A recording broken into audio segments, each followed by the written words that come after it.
crew, what's up?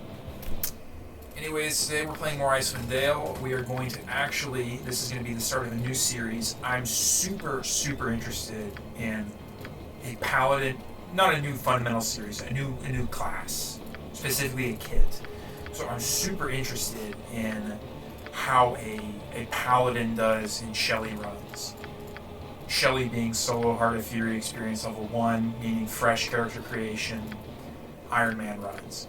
And the reason why I'm super interested in a paladin, and let's just take a moment here. This is the paladin splash, and there is no argument against it. The reason why a paladin is super interesting to me is because they can cast divine spells. If they can just make it to level 12, then, and we're going to go with Undead Hunter because, quite frankly, we can just go down the list here. Paladin, alright?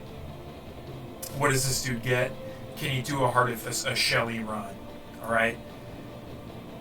He can cast Priest Spells starting at level 6. If he gets to level 12, he gets Animate Dead and a reliable and practical run. But really, because this is a SHEL1I run and Heart of Winter is right there, it's not if he can get to level 12 that he gets a reliable and practical run. It's if he can get to level 9 that the run becomes reliable and practical. And that's the same for paladins. And, I haven't done the numbers, so I don't want to kind of get myself into trouble here if it's not exactly correct. But probably the same for rangers as well, who need level 15 to get animal summoning 1. So anyways, but the fundamental problem with a paladin is they can full clear Easthaven, but they can't touch the Orc Cave, and they sure as hell can't do the Goblin Pass.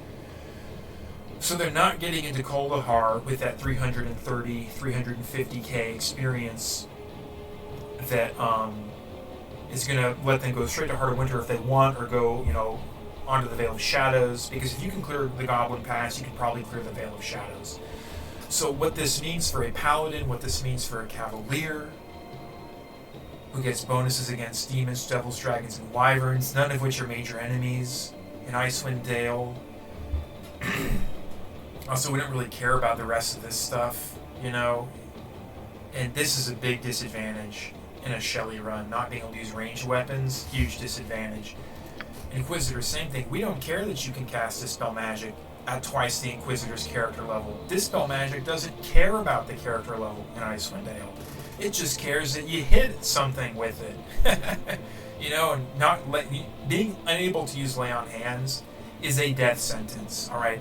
Lacking personal sustain, not being able to cast priest spells, let's just be clear here, the Inquisitor, it does not have reliable and practical SHEL1I run, okay? And the Cavalier probably doesn't either. Almost certainly doesn't, for reasons we just talked about. Where do they get the experience to get to level 12, level 9, and get to Heart of Winter? The Undead Hunter, and really quickly, before I get to the Undead Hunter, let's actually skip to the Blackguard, because as we'll get to in a minute here, the Undead Hunter is the Paladin class kit with the best chance of doing a SHEL1I run. So a Blackguard, they got some good stuff here, but, immune to level drain, we don't care about level drain. It's Icewind Dale, it doesn't have level drain. Fear, we don't really care about that either. It's kind of helpful in some parts, but we've got ways of dealing with fear magically. We'd rather be a fighter mage cleric, be able to cast. I'd rather just be a freaking cleric and cast remove fear beforehand, or be a mage, a fighter mage cleric, and have access to the emotion spells. Turning undead. So here's the problem with turning undead in SHEL1I is that undead in Icewind Dale is just a table. What level's your paladin? What level do you have to be to turn this undead? It's just that simple. All right. So this isn't gonna come online for very long, and we don't care about that. We care about the early game first and foremost. May use the Absorb Health ability. Absorb Health is actually a great ability for a SHEL1I run. It's consistent damage, it's personal sustain, but here's the problem. This ability has no effect on Undead. How are you going to clear the Vale of Shadows? Alright, that's the question here, because the Paladin needs to be able to clear the Vale of Shadows, or they're not going to have the experience to get to Heart of Winter. All right. Poison Weapon is a great ability. You know, Poison Weapon, it just improves your kiting. The Blackguard has tools, they just don't have enough of them. And lastly, Aura of Despair, that's another solid ability. Let's look at 20th level. Enemies within 15 feet, they basically receive a 1-turn blindness. And if they're not above level 18, they get feared. And Aura of Despair is not a luck-based ability. There's no roll. Save versus spell, save versus death, or whatever, right? It's just simply this happens for this amount of time to these enemies. So, you know, that's a pretty solid ability, but for a SHEL1I run, we need more, and we need it sooner. And so the Undead Hunter, +3 bonus to hit and damage rolls against undead creatures. Wow. All right. We don't care about may not use cure disease. We just don't care about it. We got mummy tea. All right. Immune to hold. That's huge. That is enormous. Besides getting surrounded, the #1 most dangerous situation to be in the early game of a SHEL1I run is fighting an enemy that can hold you. So like a gas, they've got, you know, Ghoul Touch on their as an on hit.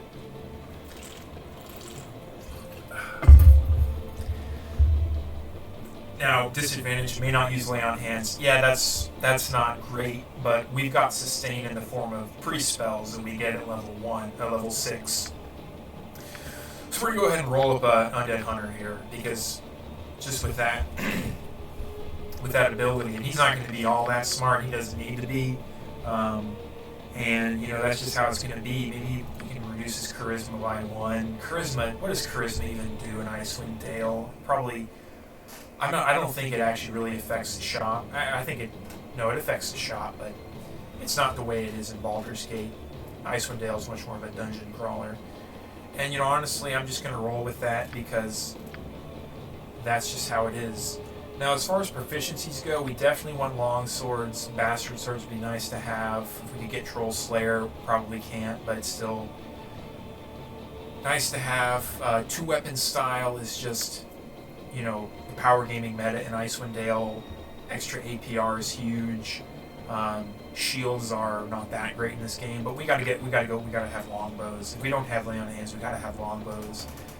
And that means that we're going to just go with the classic Flail Morningstar. We could go with Mace. You know, I'm really not sure how we're going to do this because we've got a lot of points we want. We want 2 in this, we want 2 in that, but that's a long-term goal. We want 2 in Mace, and we want 3 in 2-weapon style. So, you know, we'll just roll this guy up. Here I come, and the Hell's Gods grant me strength. Yeah, we'll go with that one. He's a paladin. And this guy, his name's going to be Sir Lothair of Artihas. Oh, we don't have the space. Whatever, Sir Lothair. And let's get going. Alright, so we begin in Easthaven. Tiny little town on the outskirts of the spine of the world. This is Hrothgar. Well met, stranger. Well then. He is the leader of this community, Once you've had a chance to rest up, and he wants us to talk to him. He's got an expedition. So every SHEL1I run starts the same way. Alright, we leave Winter's Cradle Tavern, which is the name of Grisella's Tavern. I just call it Grisella's Tavern because that's the name of the innkeep. We go in here to Pomab's Emporium. This is Pomab. He's a real douchebag. We go upstairs. We don't care that we're a paladin. We know that this is justified according to the precepts of order, that this guy's an asshole, and karmically, we just want to see what he has for sale. Karmically, we are justified because we need this cash for our expedition. He doesn't need to be rude. We don't care who he is. We're going to be sarcastic and put him down a little bit.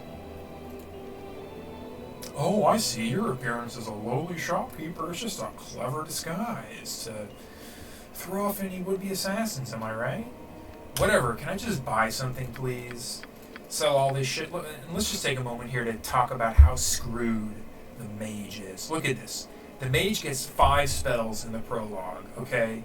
They have to get through Kuldahar Pass into Kuldahar before they even get the opportunity, right? And they can't reliably do it unless they're a gnome. 100% reliably do it. You can roll the dice with potions of mind focusing or 19 intelligence plus 2 potions of mind focusing, which gives you 25, or you can just have 18 and roll the dice with 2 potions of mind focusing, or just say I'll roll the dice with 85%. But I don't buy into that. It's not reliable. You'll end up having to do Kuldahar Pass over and over again 15% of the time if you fail a spell that you really needed to not fail. But look at this reflected image. So worthless. It's not even a guarantee. It's not even like you get a free attack. There's a 50% chance that the attacker will attack the image. All right. So worthless. Sleep, completely worthless on SHEL1I. 2d4 hit dice of creatures. Monsters with 5 or more hit dice are unaffected. That's everything in SHEL1I. It's 50 gold. Chromatic Orb. Here's the problem. A successful save versus spell negates all effects. This is not your Baldur's Gate Chromatic Orb. This is not 2d8 acid damage and maybe Fingers of Death the victim if they fail a save versus spell plus 6, alright? Worthless. It all goes in the trash. Or not the trash, but Pomab's selection. And so what we're going to do here is, we're going to grab a large shield because we have...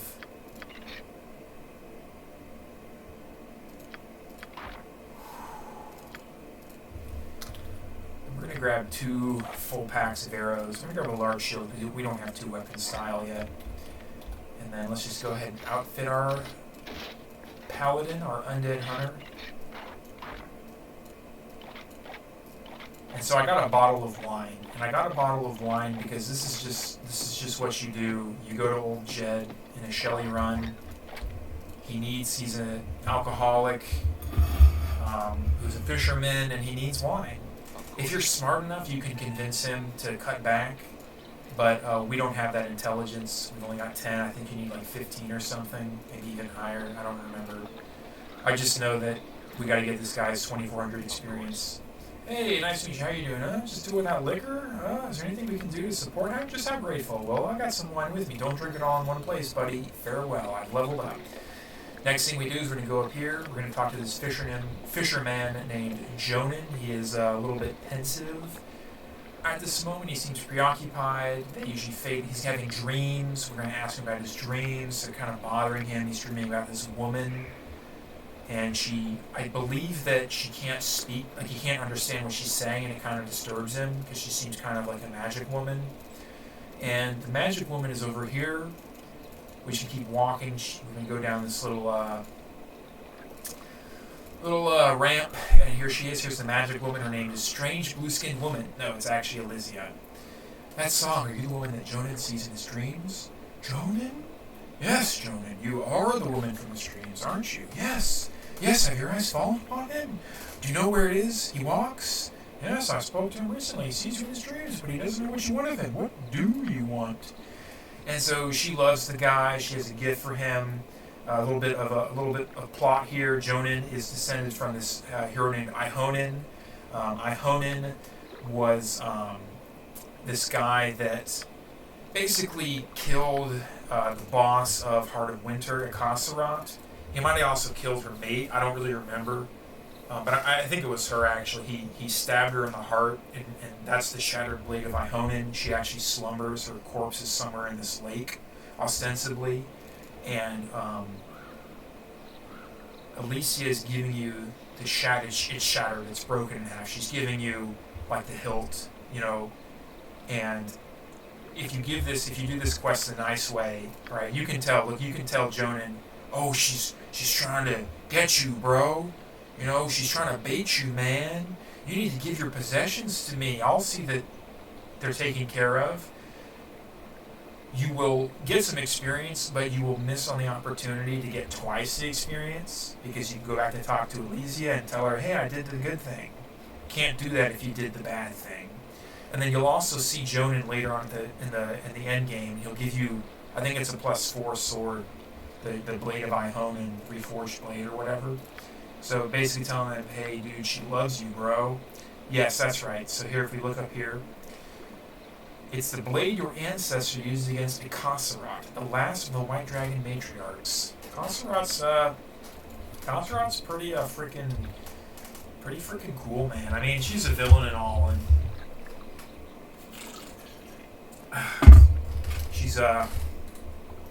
she kind of goes down pretty fast. But hey, she's a dragon. She's the only dragon you fight in Icewind Dale, which is a shame in my opinion. This game needs more dragons, but I guess there's Baldur's Gate for that. Now we go back, tell her we return the blade, we get more experience, 2400 experience. This is the end of the free experience. We have to go fight things now, so we're going to level up. We get a proficiency slot, and that proficiency slot is probably going to go to weapon style. 14 Thaco, that's not bad. I think our composite longbow is equipped. Yes, it is. And we got a pearl. Nice little bit of gold, 100 gold. Now we go up to Winter's Cradle Tavern. The innkeeper, Grisella. Ooh, Divine Courage. What actually is Divine Courage? That's Smite Evil. That's kind of useful. It's guaranteed damage. I'll have to rest to get Divine Courage. So the thing about paladins is that... Sorry, not the thing about paladins. The thing about Grisella's Tavern is there are beetles in the cellar. And in a standard difficulty, these beetles are just like basically an introduction to combat. You know, just hey, it's beetles, man, shoot enemies and you kill them and you get experience, and they might fight back if you're not careful, you know. In Heart of Fury mode, these beetles get all the same bonuses. Okay, good. 16 hit. That's great. That means that we have, at worst, a 25% chance. Let me think about that. 16, 17, 18, 19, 20. 25% chance of hitting the beetle. And so, you know, this beetle is going to go down pretty fast. Okay, and 15 is a miss. So we got a 25% chance of hitting a beetle. If we look at our Thaco really quick, sorry to do this to you. I'm just a numbers guy. 15 missed, which means that 16 or higher hits. 14 minus 16 is minus 2. These beetles have minus 2 armor class. And we have to sit here while he kills every single one of them. Now, he's actually going quite fast. I have done this with a thief, which is another non-viable class, right? It literally took 700 arrows to kill all of these beetles.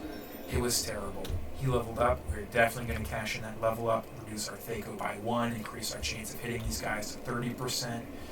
Now, one thing you can do, so you might ask yourself, well, if these beetles get Heart of Fury bonuses, aren't they kind of tough? You know, you can't melee them, can you? And you're right, that's why I'm using a longbow. If I got up against one of these beetles and I started swinging on it, it would start biting back. And then I'd have to be paying attention. I couldn't just be talking to you, chat. And so this is why I have Lothair, Sir Lothair, using a composite longbow. But if you have a two-handed weapon, or a weapon with the range of a two-handed weapon, like for example a monk's fist, and this is why monks can actually do this reliably, the beetles will not attack you.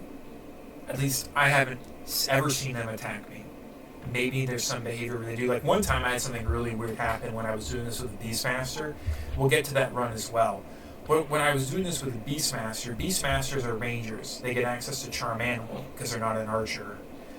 Charm Animal is very useful in Easthaven in the prologue because it allows you to deal with Absel's wolf in a reliable and consistent manner. I mean, you can anyways, reliable and practical manner. You can anyways by just running away from the guy, but it also allows you to deal with Wolf Valley, where there's 3 wolves. And it's very important to be able to deal with Wolf Valley because you have to if you're going to deal with Orc Cave. Not that the Beastmaster... I think the Beastmaster actually can. I think they get Animal Summoning 1 in time. But anyways, without Charm Animal, they don't get it in time to use it on the wolves in Wolf Valley. So the Beastmaster has to use Charm Animal to deal with those wolves. And other ranger kits and just the base ranger, they also don't have access to Animal Summoning 1 until level 15. And so they have to use Charm Animal to deal with those wolves. water is so good, chat. Sir Lothair, could you please hurry this up, man? So the reason we're doing this is we gotta get as much experience as possible, and in Easthaven, there's no risk to doing this. It's just time, right? We've been here about 5 minutes. Paladin does this pretty damn fast, to be honest with you. Like I said, the thief, I did a thief. It was a half-orc thief, so it wasn't like it was a... I mean, they were using a short bow, so an elf thief would probably be better for that. Or having a quarterstaff. It took him 700 arrows. This guy's doing this in probably 120 if I had to guess. Maybe less. So anyways, we have to do this because it is riskless. There's no risk to this, right? The beetles, they're not doing anything, man. They're just letting me take them down. We need as much experience as we can get, because after we deal with these beetles and go turn in the quest to Grisella for another 2,400 experience, we're going to be at 18,160 experience, okay? And that's it. If we want more experience, we have to take on some risk. We either have to go fight Absel's wolf, which is what I usually do next, or we have to go to the Goblin Bridge and clear it to get Damien's fish.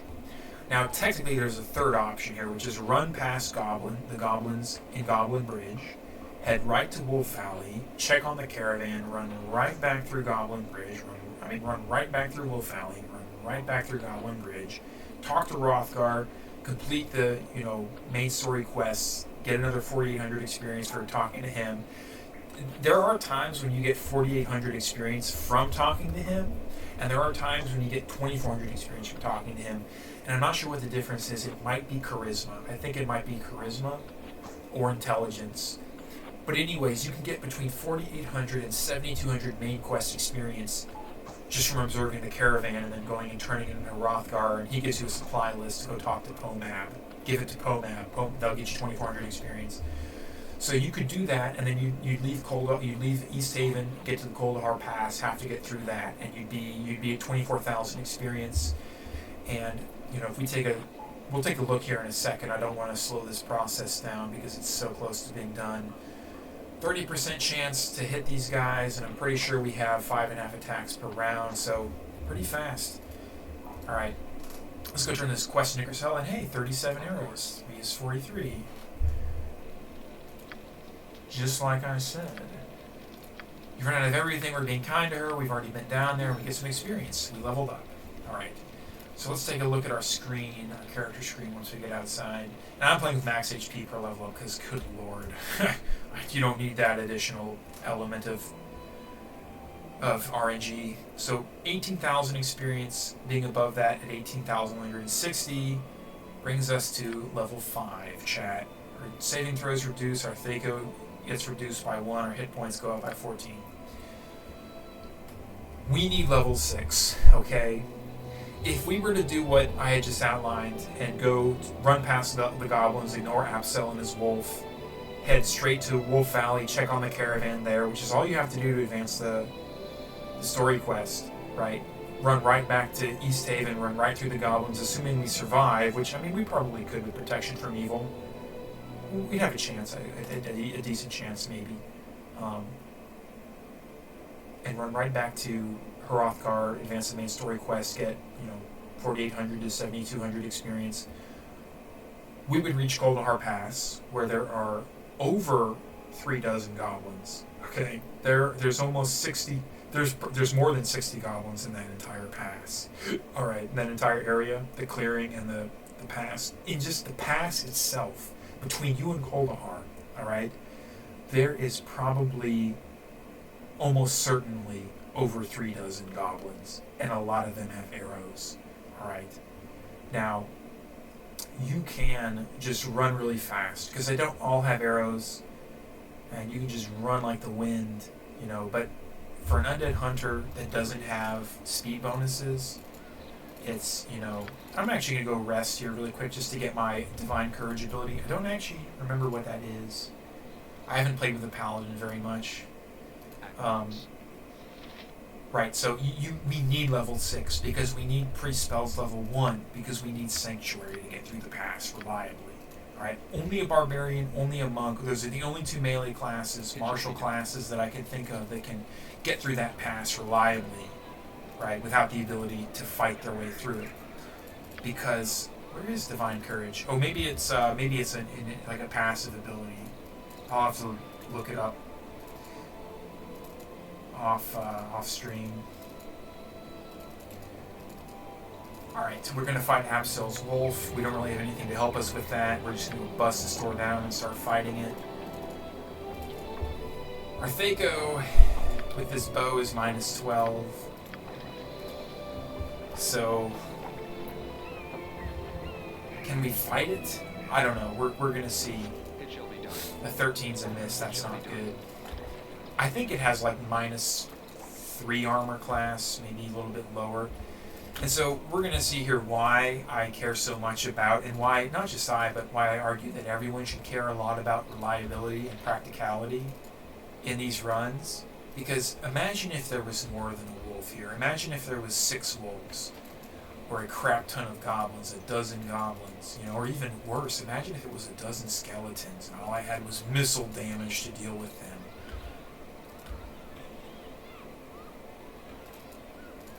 Pure pain, so impractical. Unbelievably impractical. We don't have lay on hands. Oh my god, that's so disappointing. So because we don't have lay on hands, Mr. Wolf, please stop. What we have to do is, look, we have 102 gold. That means that if we stand and try and fight this guy toe to toe, which we almost definitely shouldn't. Oh my god, a 14 was a miss. That means we have at best a 30% chance, 30% chance to hit this dude. Oh my god, we were going to hit him, but he got up in our business. Imagine if we were a mage doing this. Just the sheer boredom. Oh my god, we missed. Now you understand why I do these things off the video, right, chat? Nice, we hit him. So we have a 30% chance, 25% chance, sorry. We have a 25% chance to hit this damn wolf. We would do between 5 to 10 damage, call it 7.5. Round it down just to be pessimistic. We do 7 damage to the wolf every time we strike, every time we hit it. And on average we hit it 25% of the time. Alright, so we do 2 damage to every time we attack this wolf. You can think of it as, on average, we do 2 damage, which means that how much HP does this wolf have? I honestly don't know off the top of my head. It's 80 plus 3 times its base HP.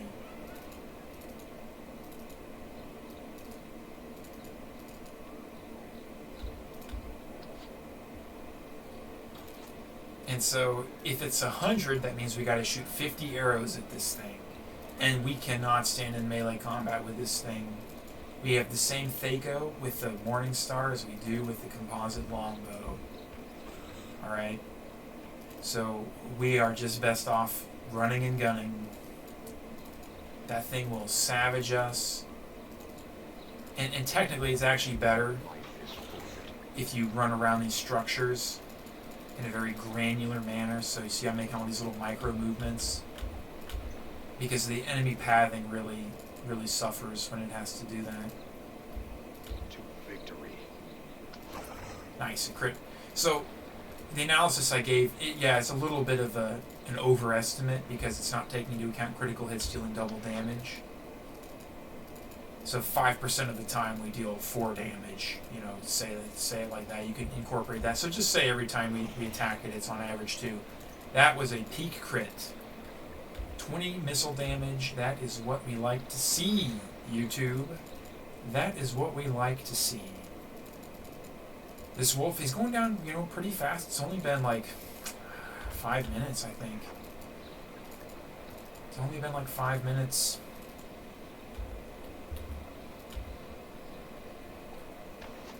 The music has stopped playing. All we hear is the hustle and bustle of Easthaven. This is like not even that hustle and bustly of a city, of a town. It's not even really a, it's a village, man. It's not a town. It's not even a town, bro. It's a village. Not that there's anything wrong with villages. I'm just laughing at myself. Come on, shoot them, dude. So that'll happen occasionally. It's the worst when you juke away just right when a spell is starts casting. But, you know, sometimes you have to do that because we just don't want this wolf getting up in our business. And by the way, guess what? We're going to have to do this for a bunch of goblins. Now imagine trying to do this for the orcs in the Orc Cave. Alright? It's honestly not even reliable because you just can't do it. You don't have the space. You'd have to juke the first two parties out into Wolf Valley because you can't go into the center of the cave where the picnic is. That's what I call the big group of orcs. We'll see it when I have a summoning class that goes through this because you need to be able to summon to deal with those orcs. So we're expected to have to use about 50 arrows to deal with this guy, maybe a little bit more, maybe 60. So we're actually kind of ahead of schedule here. Nice. Excellent. So we really also need to kill a bunch of goblins too, and that's going to be a little bit easier actually because we have Smite Evil. If you think that I am not going to kite those MFers back and Smite Evil for reliable damage, you are absolutely wrong. That is absolutely what I'm going to do. Smite Evil, 1d6 points of magic damage for every 3 levels, 1d6 plus 1d6. To a single evil aligned creature. Alright? So what we're going to do is we're going to smite goblins and then duck into Snowdrift and rest for a gold piece and smite goblins, and we might have to eventually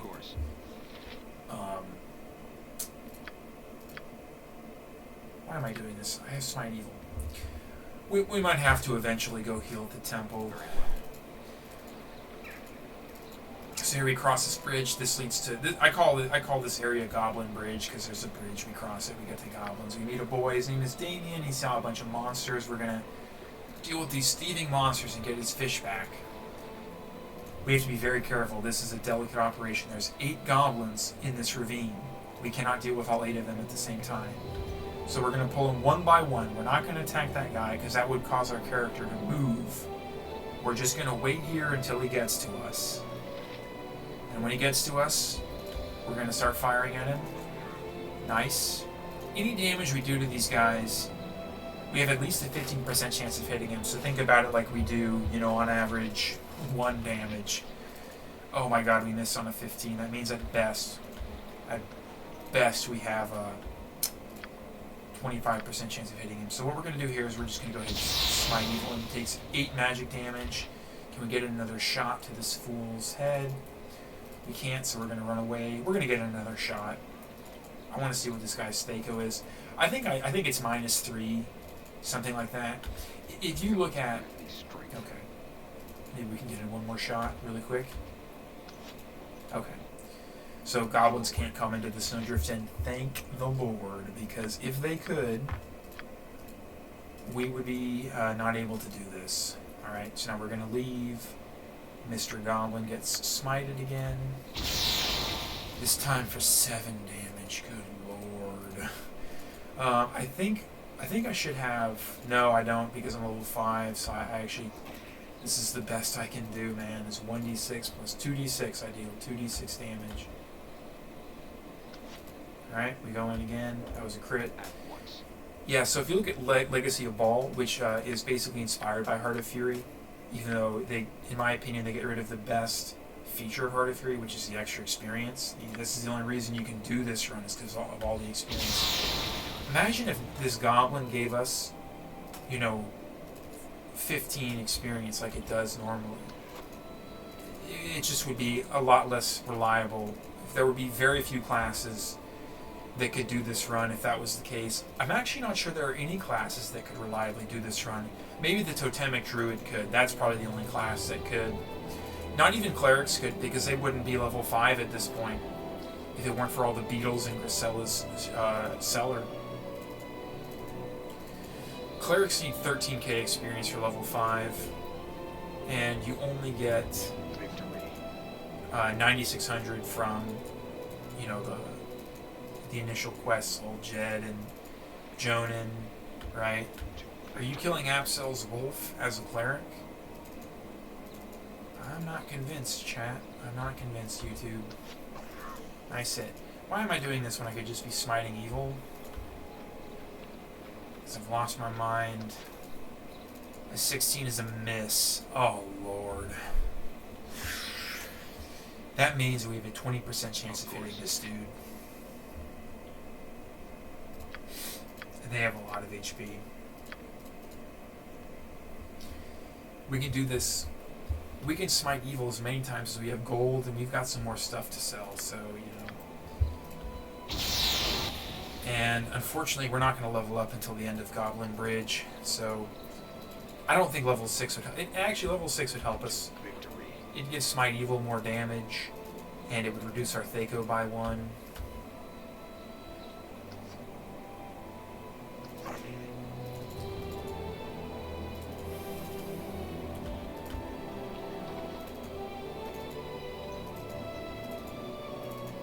So it would help us a little bit.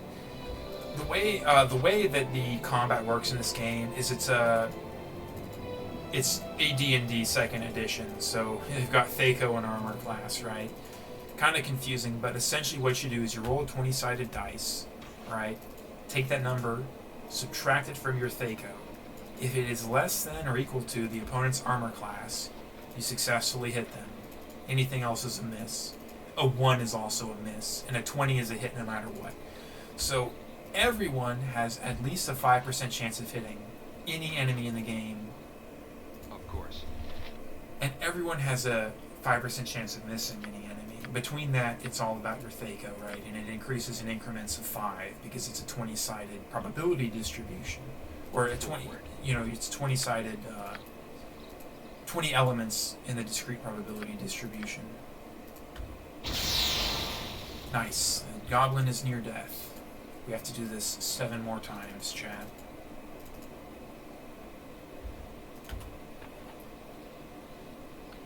Good Lord, just hit the stupid thing. I hope those watching understand why I min-max these characters. It doesn't change anything about whether or not you can pull this off. It just changes how long it's going to take. You could still pull this off if I had 15 strength, but it would take a lot longer because I think I'd have to crit the damn thing every time. If you weren't min-maxing your characters and you weren't using an auto roller and you were just give me whatever the roll is and I'm going to go with it, you would probably... Now, I mean, obviously you can reassign attribute scores, but you would probably want to go with a Totemic Druid because Totemic Druids get access to summoning from level 1 with their Totemic, you know, their spirit animal. A shaman's also not a bad idea. I'm pretty sure the shaman spirit, their Totemic, their shamanic dance, I'm pretty sure those units get the bonuses. But it's also kind of difficult to kill these goblins that way. You know, you really, as a shaman, you really want to get access to animal summoning 1 as fast as you can. The shamanic dance is like probably the worst ability in the game. You know what I mean? There's a chance it doesn't get anything done. And even if it gets something done, is it something that you really want to have done? You don't even get to control what you summon. And that's the craziest thing about Shamanic Dance, is that as like a level 20 shaman or whatever, when you get access to like elementals, I think, that just means they're part of the basic creatures, the set of creatures that you can summon. It doesn't mean that you can't summon the lesser dudes. Of course. Like, come on, man. You could still be getting little tiny spirit foxes. Alright, we have to do this again. Pull a single goblin. There he is.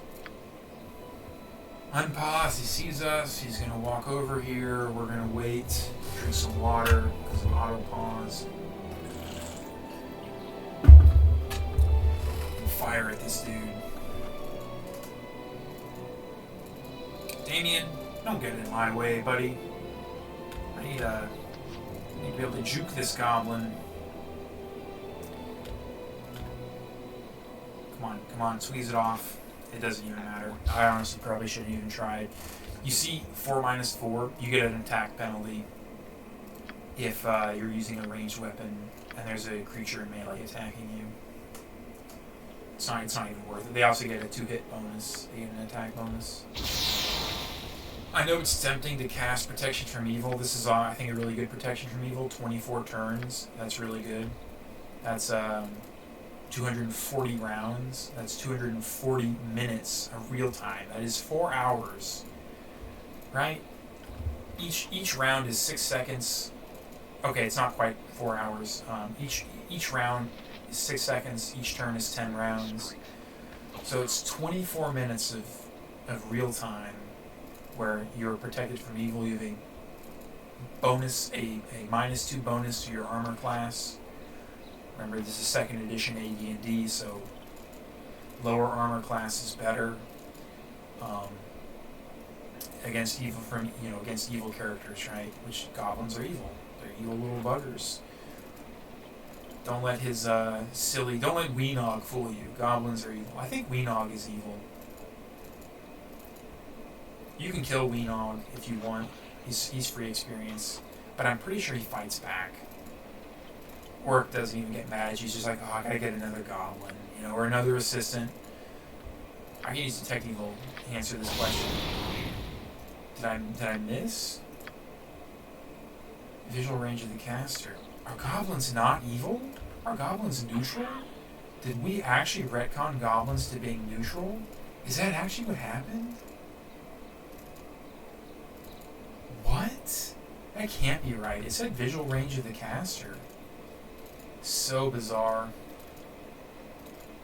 Okay, so yeah, protection from evil in that case. If goblins really aren't evil, which I'm still kind of skeptical, to be honest. Oh, missing on a 16. It's a shame that the archer isn't reliable and practical because, oh, nice. That's a fortunate hit. It's honestly a shame that the archer doesn't have a better run because they honestly have the best Easthaven, at least for kiting. I think there's a better class with a better Easthaven clear. I just can't remember what it is at this moment. Let me think. I can think. Barbarians can actually stand and fight these guys. As a barbarian, what you do is you just rage and just...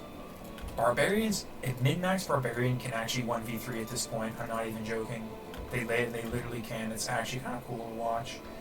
Because they just rage, and then they've got 2 rages at this point. And so what you can do is you go inside and you rest. And if you've got 19 Constitution, or even 18 Constitution, but if you're a barbarian, you're playing a half-orc, right?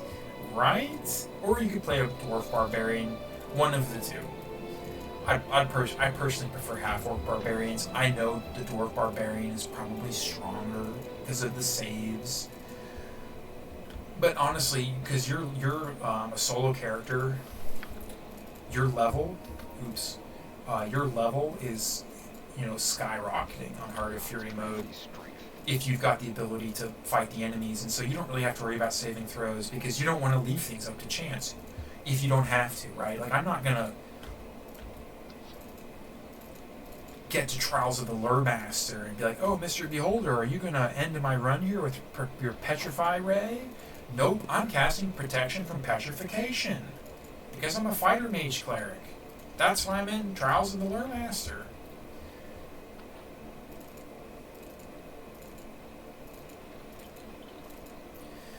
Right, and so your saves just get really good anyways. I know that the shorty saving throws or bonuses are extremely impactful, right? -5, and for example, for a dwarf with 19 con, -5, it's definitely a reasonable price to pay for -1 dex. Oh my god, I just want to kill this stupid thing. Just let's see how good we can do in melee. Okay, he missed on an 8. That means at best he has a 55% chance to hit.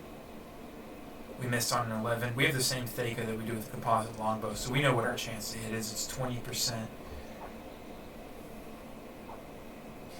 And that means we have to roll a 16, so this guy is -5 armor class.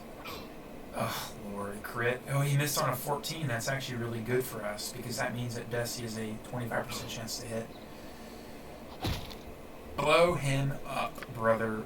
Blown the F up, Mr. Goblin. God, I hate goblins. Unironically, I would argue that for a ranger, Goblin is the best racial enemy to pick for a SHEL1I run, because I know you'll say pick skeletal undead. I know you'll say pick some other undead. First of all, let me tell you something. As a ranger, having skeletal undead as your racial enemy is not going to allow you to clear the Vale of Shadows. It's not going to be the difference maker. You're either going to have animal summoning 1, okay, which you're probably not. How are you going to get animal summoning 1 as a ranger? Unless you're a Beastmaster, alright? Or, of course, a Cleric Ranger multi-class. Cleric Ranger is, oh my gosh, Cleric Ranger multi-class, chef's kiss. I love the Cleric Ranger multi-class. We're going to let this little bugger shoot some missiles at us, but honestly, we're going to... Oh, yeah, there's a goblin hissing at us. You can't tell me that's not an evil unit. Now, here's another reason why you have to think about how you're going to get out of Easthaven. You really have to think about experience as part of this route. Goblin archers with just their fists are actually really wimpy, so we might honestly just, I don't know, we don't want to stand and fight him because we have a finite amount of gold. We can't just go to the temple and get all the healing in the world. We wouldn't have to worry about it if we were level 6, right? So that's why you got to be careful until we get to level 6. Which is going to require us to kill like 4 more goblins. Oh my god.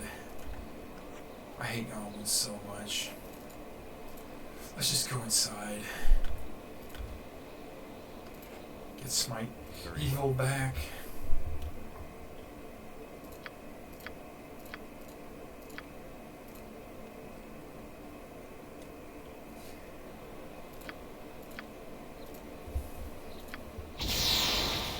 Magic damage. Could it be any lower? Yes, it could. It could be 2. It's the lowest it could be, chat. Oh, God. Let's not even play games with this goblin. Victory. Oh, God. Of course.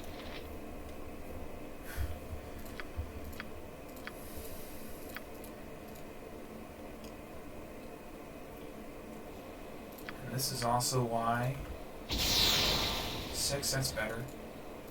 This is also why we just roll up the Undead Hunter. We don't have... Imagine having to do this with a freaking Paladin, right?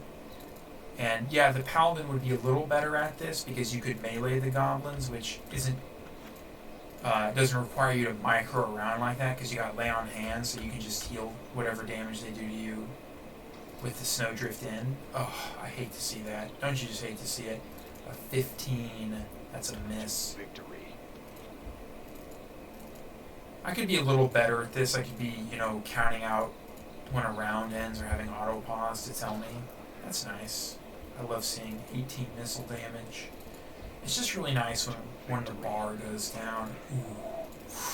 Sir Lothair, please do that again. Come on, buddy. I didn't expect that to happen. Agreed.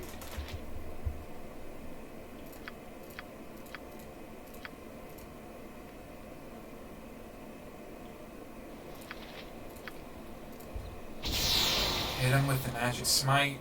My smite evil, I mean. That was pretty nice.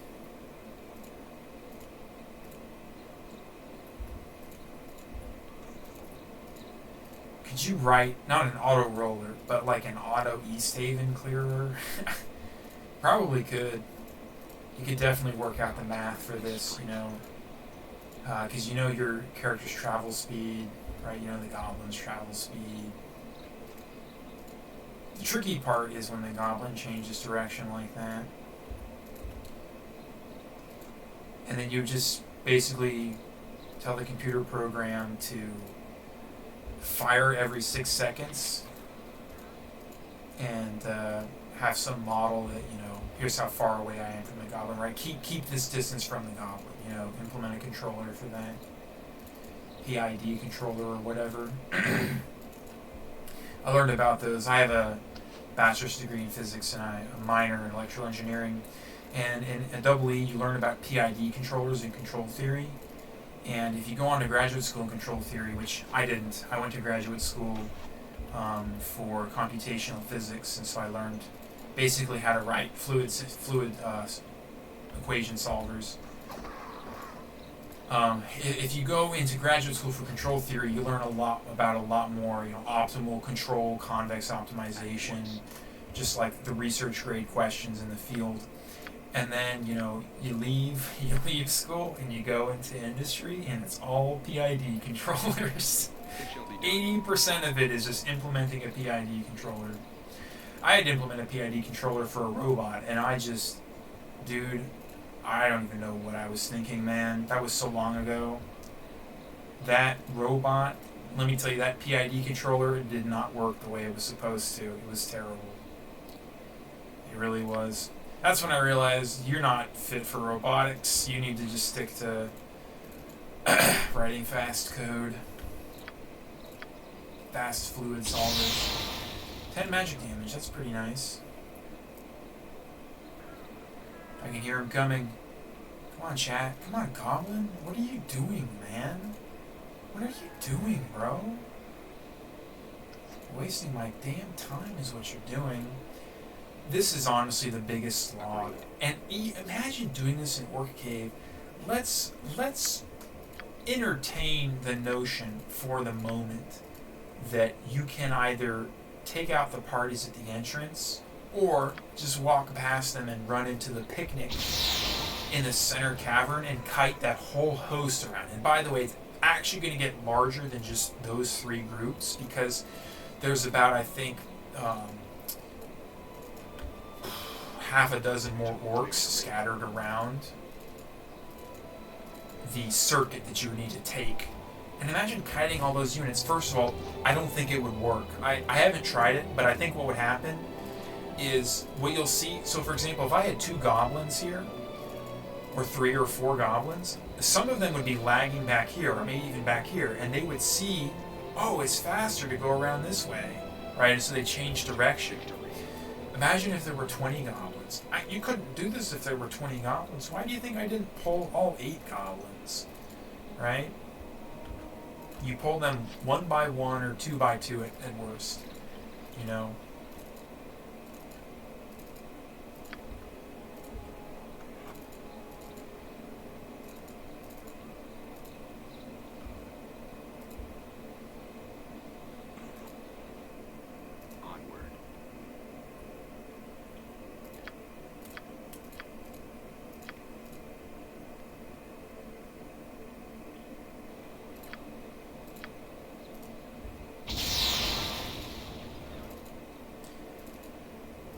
And we get back to it.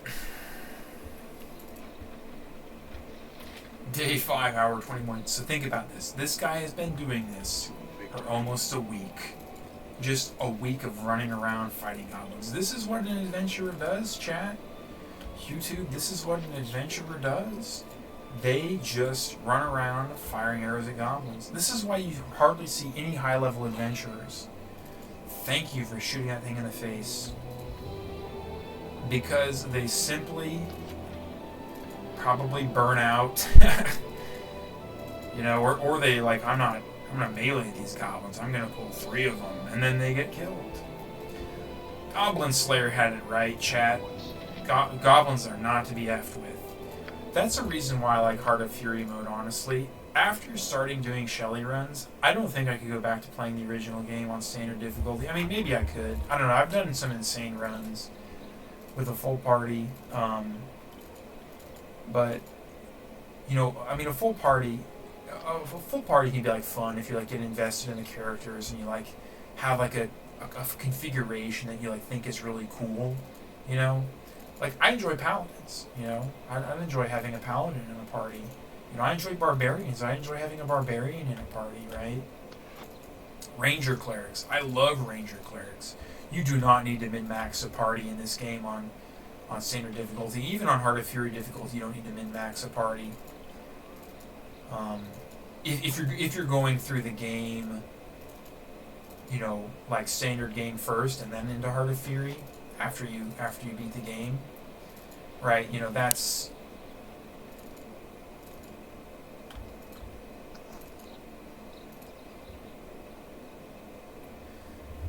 kind of the you know, the situation where you don't have to min-max. But with the SHEL1I run, you really should min-max.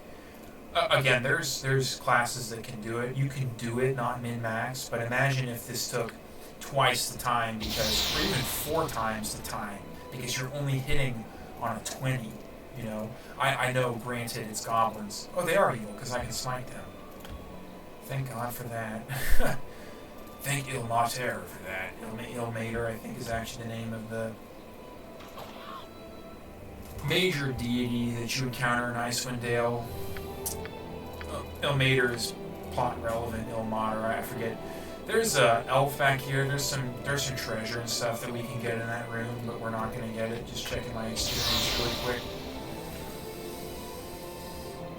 We're going to have to kill this guy and 2 more goblins to get level 6. Level 6 will not significantly speed up our progress. We still want to kill all the goblins because we want to get Damien his fish. We just want to get every single bit of experience that we can. Actually, I think we might have to kill 4 goblins. I think we're going to be just a little bit shy with 3 dead. That kind of sucks. But what level 1 will let us do is it will give us Cure Light Wounds for this, so we can actually melee the goblins. And not that it will be a little bit faster as we deal more damage in melee. But until then, we just have to do this, just run around shooting goblins with a composite longbow. I don't know what is holding you here, if you're still watching, but what is holding me here is just the knowledge that eventually this will be over. And I really want to see if an Undead Hunter can actually do the Vale of Shadows. I suspect that they can. I'm not saying it's going to be easy. I'm not saying that it's going to be just walk into a tomb and start swinging an undead. Because there's like, on Heart of Fury mode, there's so many undead in those tombs. And in Heart of Fury mode, a death sentence is getting surrounded. That's about the only way you can die, that and getting dispelled. But even getting dispelled, you have outs. Getting surrounded, unless you're a mage with stone skin and the Gloomfrost amulet, I forget what it's called. It's the one that gives you -2 to your casting time. Alright, so the ability to, you know, instantaneously get a spell off, and you can survive until then. You really need to Your life is forfeit. Very well. you really need to get spell immunity abjuration because it's not consistent, right? It just isn't practical, and it's also not reliable, because the way I define reliability is how much agency does the player have over the strategy. This is reliable. What I'm doing here is reliable because I have complete agency over the situation. You know, I mean, of course, the time it takes is the practicality side, right? Imagine if I did 1 damage and I, you know, or if I did 1 to 6 damage and I did it only on every 20th hit on average. See what I'm saying? I mean, it'd be a crit in that case, but it'd still be just a miserable time. This would take 2 to 3, maybe even 4 times as long, probably 3. Another dead goblin. Oh, Damien, I know. You need help, Damien. I need help. Okay, good. I was going to say, this is kind of a scary point because some of the goblins are packed together. There's a goblin elite with a bow in there. These bow goblins are not scary. These goblin archers have like 2 or 3 arrows max. I think it's 2 is what they have. Very not scary at all, really. Actually less scary than the goblins with axes, which do 1d8 damage. And on this mode, very nice, bro. Nice shot. And on this mode, they deal twice damage, so it's not 2d8, it's 1d8 times 2, right? So it's not 2 to 16 damage, it's 2, 4, 6, 8, 10, 12, 14, 16 damage. One of those figures. Pretty terrifying, to be honest. Unfortunately, in this mode, resistances act on the... They don't act on the base damage, right? They act on the final number. Right, so they don't quite pull double duty, but they kind of do pull double duty. What am I saying? They don't pull double. No, yes they do. Right? If I've got 20% resistance, and no, they don't pull double duty. I mean, not in terms of like percentage wise, right? What I'm saying, what I'm getting at is that let's say I have 20% slashing resistance. Or piercing resistance, because this guy deals piercing damage. And let's say he dealt 10 piercing damage to me on standard difficulty. Alright, I'd negate 2 of that, and I'd take 8 piercing damage. But because this is Heart of Fury mode, he deals double damage. Which means he'd actually be dealing 20 damage to me, which means I would be negating 4 of it. Which means my piercing resistance would be doing effectively twice as much damage negation raw. So it would be acting as if I had 40% damage reduction in some sense, but not in a bulk sense. You're still taking double damage, right? Fundamentally. It doesn't work on the base damage, which is unfortunate. I'm gonna rest here in a second. This is starting to bother me. Let's get another shot in here, Sir Lothair. Squeeze it off. He would have hit if he had done it sooner. I accept that I'm not playing this perfectly. This is not being played optimally. It's being played reliably, but definitely not optimally. Playing this optimally is probably beyond me, to be honest, just because my brain does not want to think that hard right now about this. My brain just wants to go do-si-do around the merry-go-round. Shooting these goblins until I hit level 6 and hear that sweet, sweet ding sound and get all that nice serotonin. Get that level 6 on the pally, get those level 1 priest spells. Oh yeah, good stuff. Those level 1 priest spells will allow us to more reliably, not more reliably, but more safely. See, I know that, that was a juke, a missed hit, but he wasn't going to hit that anyways. Too close.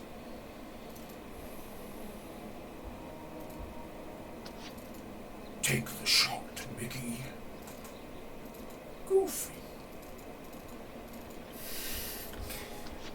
I don't know if you guys have ever seen that video. It's a funny, you probably have. It's a classic meme video of Mickey and Goofy as Vietnam soldiers. Okay, nice. I was going to say that 16 hurt my soul, but the 17 healed it.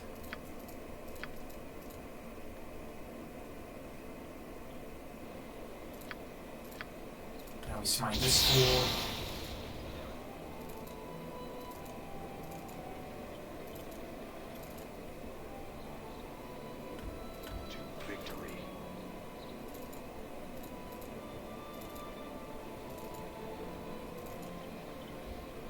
Take another shot. Come on.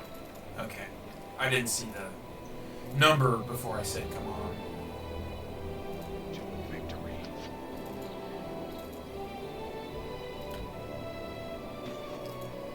Whatever, we'll just smite him. Ugh. I hate goblins.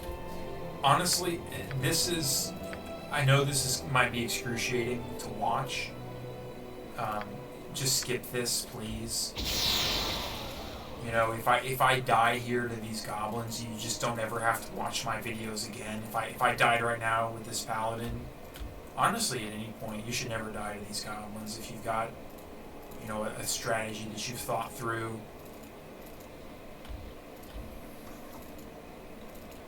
If I die to this goblin here, chat, just don't watch my videos. I don't have the skill. If I die to this goblin, this is actually on the long side for this. There's you know, there's a cleric which can just summon. You can animate dead at this point, summon skeletons and zombies to deal with these fools. There is the druid which has call lightning for them. Oh my gosh, call lightning, chef's kiss of a spell. Fighter druid has call lightning at this point. I'm almost positive. I think the fighter druid actually has to deal with a handful of the goblins before they get access to call lightning. Now that I'm on the subject of the fighter druid, I'm going to start talking about the fighter druid, because the fighter druid is one of my favorite classes in the game. Not quite the way the cleric ranger is, but chef's kiss of a class. You know, not the way a cleric ranger is. You must understand. The cleric ranger is. It's not as strong as the fighter mage cleric, just because they don't get those arcane buff spells like, nice, cash that fool in the face. You must understand that, yes, the cleric ranger does not get the arcane buffs of a fighter mage cleric, right? They don't have that awesome, you know, black blades of disaster, tensor's transformation, imp haste, protected from everything, you know, -2 to my casting time. I mean, they get -2 to their casting time, but, you know, -2 casting time, invisibility, just as a get out of jail free card. Okay, let me see if I can. Nope, I didn't get it. Okay, I really screwed up. We got 3 goblins here, chat. Whatever, man. Ugh, 3 goblins. What a pain. We gotta kill 2 of them to level up.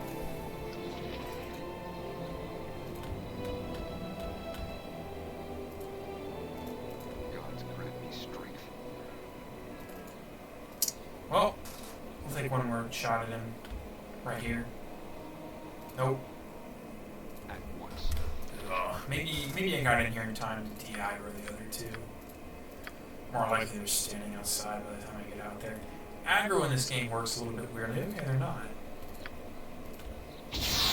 Enemy behavior in this game is a little bit strange, you know. So you might be asking yourself, hey, this Wolf Valley, why can't I just do... There's 3 wolves there. It's the next area we're going to go to. We're going to get to Wolf Valley. My plan for this video is to get to Kuldahar Pass, and that will be that. You know, just get out of Easthaven. We don't need to spend 2 videos in Easthaven. That is the last thing we need to be doing, is spending 2 videos in Easthaven. You'll see in Wolf Valley why we can't deal with the wolves unless we can summon or have some, you know, really powerful way. For example, as an archer, you can cast Entangle by the time you get to Wolf Valley. And it's possible to kite pull just one of the wolves. And what that allows you to do is that allows you to catch them in Entangle and shoot them down, knock them down with your arrows, or take them down with your arrows as an archer. Because as an archer, at that point in the game, you have 5 Thaco. You literally have 5 Thaco. You don't quite have Grand Mastery in bows, which is unfortunate, because that would allow you to have an extra APR, a bunch more hit, a bunch more damage bonus.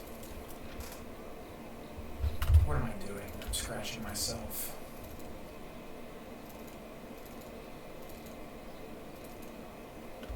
God's granted me strength.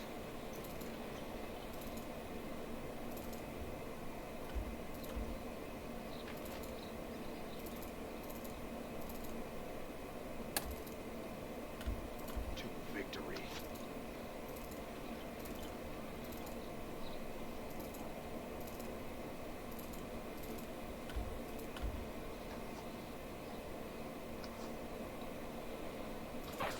Nice! Shot him in the face. We'll celebrate that with a...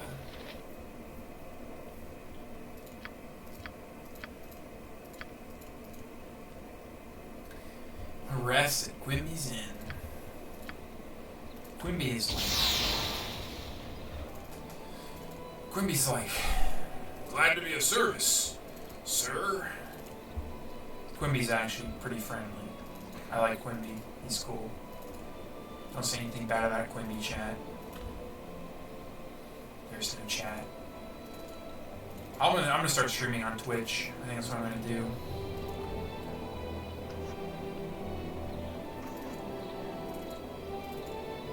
That's kind of the natural thing to do. I feel as if you're recording videos, you know, just start streaming on Twitch.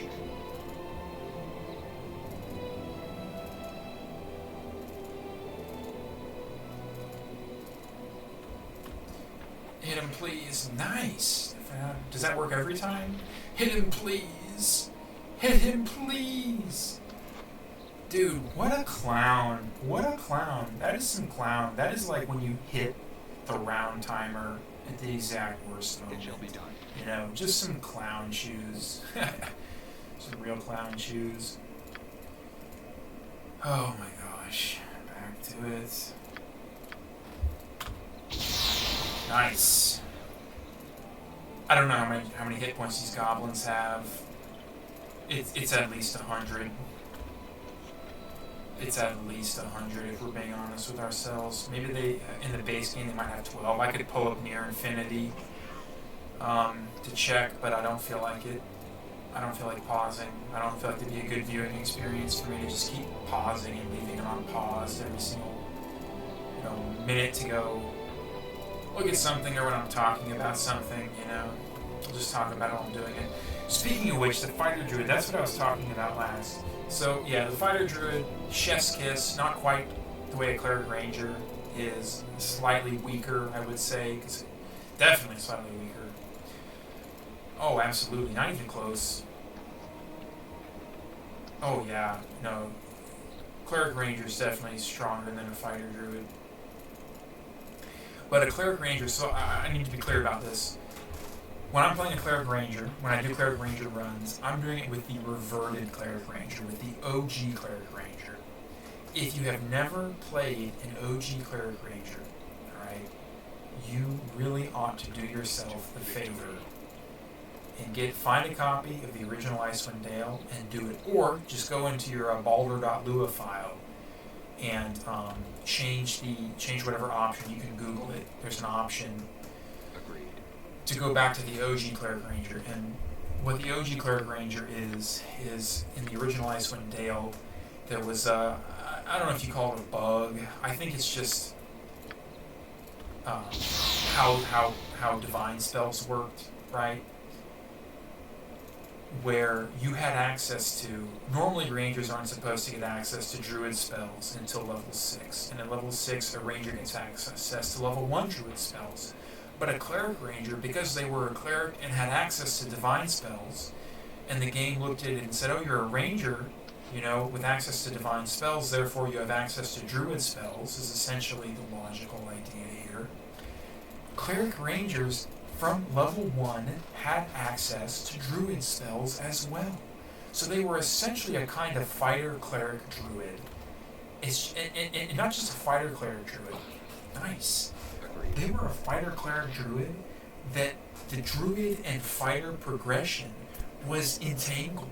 And it's not just entangled, because the ranger starts with 2 pips and 2 weapon style, which as a fighter you want 2 pips and 2 weapon style, especially on a SHEL1I run.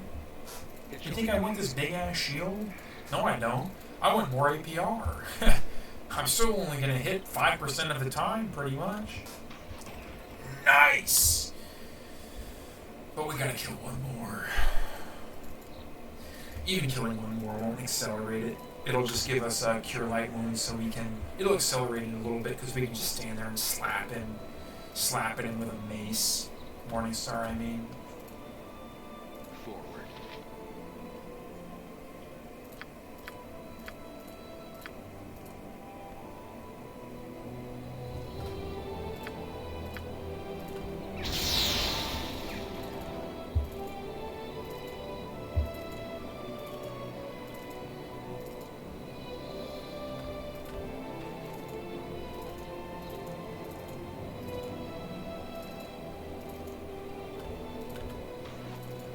So we'll be able to just slap him with a Morning Star, do a little bit more damage, have a little bit less micro.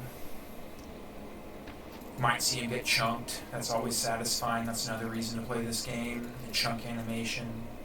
You gotta have Goron, chat. If you don't have Goron, where's the immersion? What are we? Are we playing a shonen? We're not playing a shonen. We're playing a seinen here. This shit is a seinen. Alright, rest up.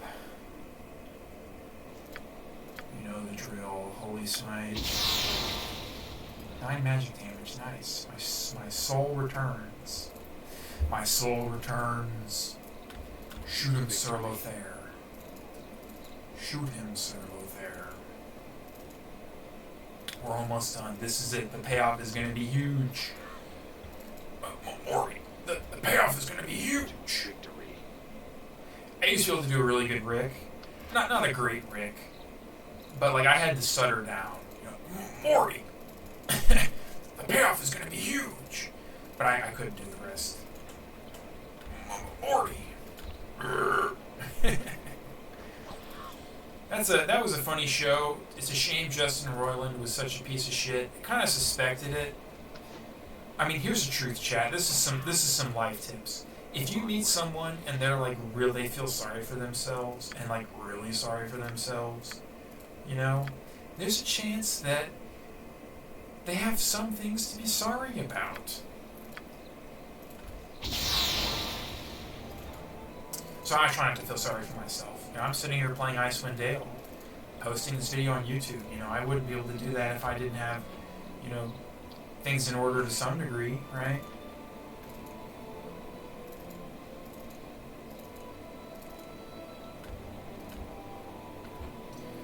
Anyways, yeah, it's a shame, but we all knew it's a shame about Justin Roiland. Actually, it's not a shame about Justin Roiland.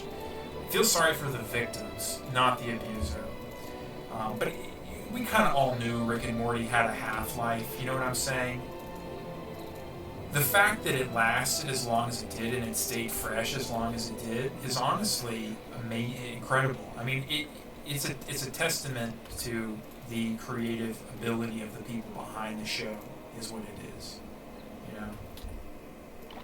Oh, we're almost running out of arrows. This is why I bought 2 full packs. 500. We've gone through 400 arrows. We have shot 400 arrows. We have. And there's enough goblins out here, enough targets that's probably about what we can expect is to shoot. To get to this point, we're going to have to shoot 400 arrows. There might be some... There will be some variance due to, you know, crits, right? On average, you know, maybe... Since it's a very low probability roll that has significant consequences in terms of damage. Nice! Level 6! There'll be a high variance associated with it. Alright, I'm thinking 2 weapon style, because I'm thinking what we're going to do. Let's just look at the info. Yep, nice. Yes, excellent. Who cares about lore? Alright, pre-spell. So, what we can do here is we can either grab command to get a free hit in. Actually, they could say versus spell, so probably not command. We could grab Doom, and that would give us a little bit more tankiness. We could grab Bless. We do a little bit more damage. Curse is probably not worth it. We'd probably try to grab Bless or Doom in this case. And it's one of those two, so I think we go with Doom. No. I take that back. We go with Bless. Well, Doom does allow us to stay in the game longer, in the fight longer. I don't know what the best answer is. I haven't run the numbers. The way you think about it is Doom is 10 rounds. So it's an extra 4 rounds where you have effectively -2 bonus to your armor class. So you take 10% less damage. Expected to take 10% less damage. And Bless is 6 rounds where you're expected to do slightly more than 5% more damage. How many goblins have we killed? I honestly don't know. I think we killed all of them except this fool. This Goblin Elite is the fool with the fish. We want that fish because we want every shred of experience that we can get. And it's also sunk cost fallacy. We're at this point, we might as well do it. It's just free, dude. It's a free 4.5K, you know?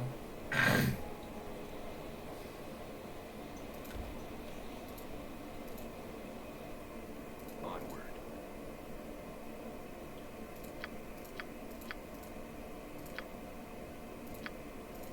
Oh, I forgot to get the extra... Ah, dang it. I forgot to get the extra Morningstar. We'll do that. We'll do that. We'll do that right here. I mean, truth be told, it might be best to just you know, it might honestly be a better idea to just stick with the shield. Nice, we're with a 16, so he doesn't do that much damage, and we'll just heal it back up. We hit him just as often as he hits us.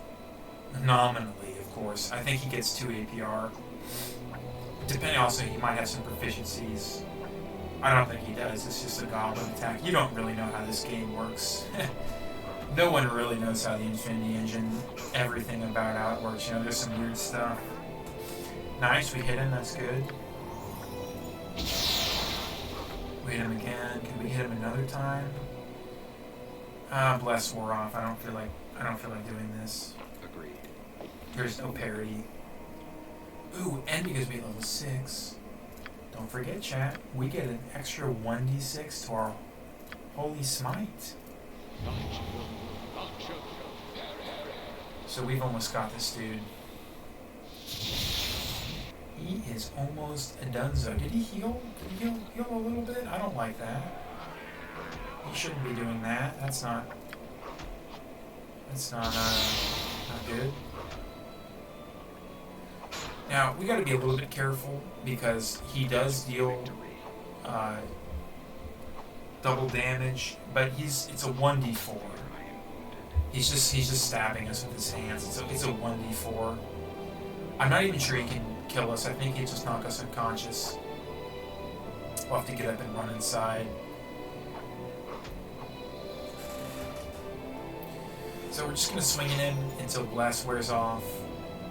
And then I think the way we're going to finish this guy off is with the bow. 11 Thaco, that's pretty good. I think he has like 16 Thaco, this goblin does. Maybe 15. Nice, and there's the fish, and there's some gold. So before we continue on, we are going to exploit the fact... Not exploit. I don't like exploit. Exploit sounds like we're doing something we should be doing. We should be doing this. Trust me. We are going to just heal the foal using his peasant rune. Because every time we cast healing spells on rest, this is a well-known mechanic. You're probably familiar with this mechanic if you've played Baldur's Gate 2 before, or played this game before. Alright. So that's heal the full, and now what we're going to do is we're going to grab Dispel Sanctuary. Sanctuary is the reason why Paladins can do this run. The reason why you can even think about doing this run as an Undead Hunter to begin with. When you cast Sanctuary, you get a little barrier around you. Everybody ignores you. You're not invincible. You can take damage. You can also cast some set of spells. They have to be non-attack spells, right? What a non-attack spell is a little bit, what does that even mean, right? But it allows you to just kind of run through areas that you otherwise couldn't. So, for example, we're going to use it here because we don't want to deal with Wolf Valley, all right? Not that it's particularly dangerous. There is some danger in Wolf Valley. And I'll talk about that as we go through it, but there's not a lot of danger, and if we have Sanctuary, we really kind of reduce the danger. Alright, so here we go, and actually before we go to Wolf Valley, no, I'll wait to grab the extra Morningstar. So I'm pretty sure we should be able to cast Sanctuary here. And it will hold over when we travel a little fast. Now, the big reason why, you might be asking, and I'm pausing here because Sanctuary has a time limit. You might be asking yourself, Fighter Mage Cleric, why can't we just do the same thing that we did with the goblins on the wolves that we're about to see here in a bit? The problem is that there's an area transition. Let's say I walked in here and I walked up and I shot at the wolf and maybe I hit him for 10 damage, alright? Then I left. When I returned, he would be healed back to full because it's an area transition. Also, that's not a very practical strategy, so maybe a better, more practical strategy would be casting Magic Missile at the wolf, right? If you could cast Magic Missile at the enemies in this area and then leave and go rest and get your Magic Missile back and come back, a mage could in theory do this. Not that you would want to, but you could. Unfortunately, if you leave because there's an area transition, you're transitioning to a different area, not like a sub area, like a total different area, because you're leaving the map, not going into a house like the Snowdrift Inn, for example.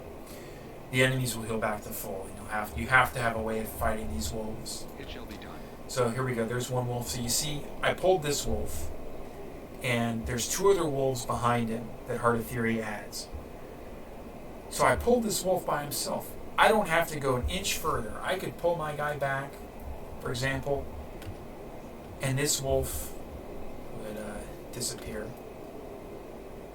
Well, obviously I got Sanctuary on. But if I didn't have Sanctuary on, the wolf would pull to me, and then if I had Charm Animal, I could charm him. If I had, something like Hold Animal, which is what fighter druids can use at this point, druids can use it as well. A druid actually would rather Hold Animal than call Lightning, so would a fighter druid for that matter. Anyways, you have ways of dealing with the wolf if you're a druid or a fighter druid. If you're a cleric, you can get to this point with Animate Dead, so you can deal with them that way. But if you're a paladin and you try and fight these three wolves, it's not going to happen, buddy. And perhaps there's a way of pulling these two wolves one by one. Like maybe if you went around here and you just, after killing this wolf, and you just crept forward really, really slowly. But I honestly don't think it's possible. Alright, so we see some wooden caravan wagons that lie empty and abandoned in the snow. That's what we needed to see. Here, this is the Orc Cave. If we look, we see cave. It's the Orc Cave. There's an orc outside of it. There's a ton of orcs inside. Inside that Orc Cave, there's 100,000 experience points worth of orcs. Right? I've done the math. That's a lot of experience points. 100,000 experience points, that would probably put us at level 8, and if we could clear Orc Cave, we could clear the next area, Goblin Pass. Wait till you see Goblin Pass. I'm not sure. We can probably get through Goblin Pass, actually. The thing is, and I haven't play tested this, Goblin Pass, like I said earlier, is full of goblins. It's way too many goblins. A lot of them have bows. You don't have a chance. Some of them are fast because they're goblin marshals. They hit really, really hard.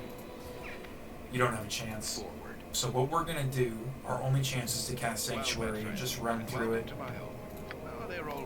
Oh, you're retired? What sort of expedition? What sort of evil forces? Sounds exciting, Captain. Could I help? I'm a paladin. I'm super helpful. Oh, I've actually already found the caravan. Okay, probably intelligence. I don't know why it's intelligence. I think if you have high intelligence, you can get 4,800 experience. I have seen moments where I get 4,800 experience from that.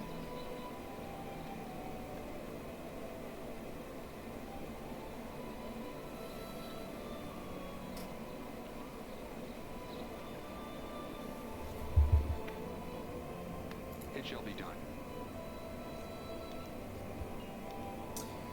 Alright, come to the Lure supply list. I get some experience for that. I would like to buy something. Sell this. Don't see any reason to hold on to this pearl. Could be wrong about that. Don't have any potions.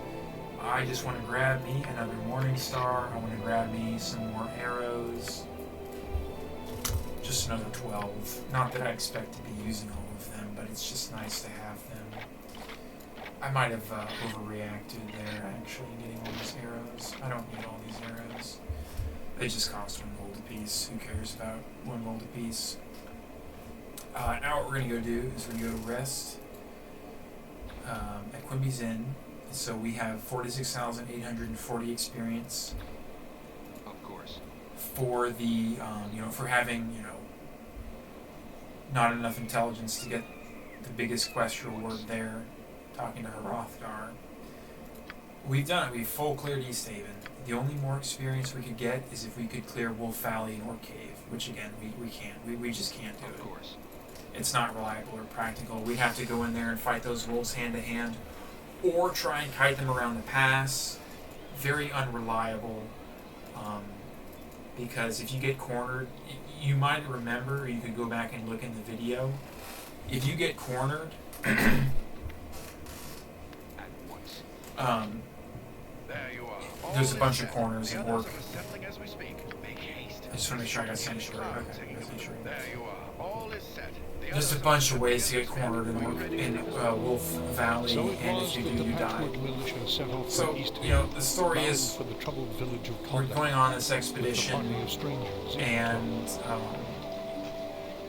some giants attack us, on they travel across the windswept tundra of the and no one survives. They cause an avalanche. We're the only person that survives. So here's this hermit. Fortunately, we're right where we need to be, kind of. We're kind of shaken.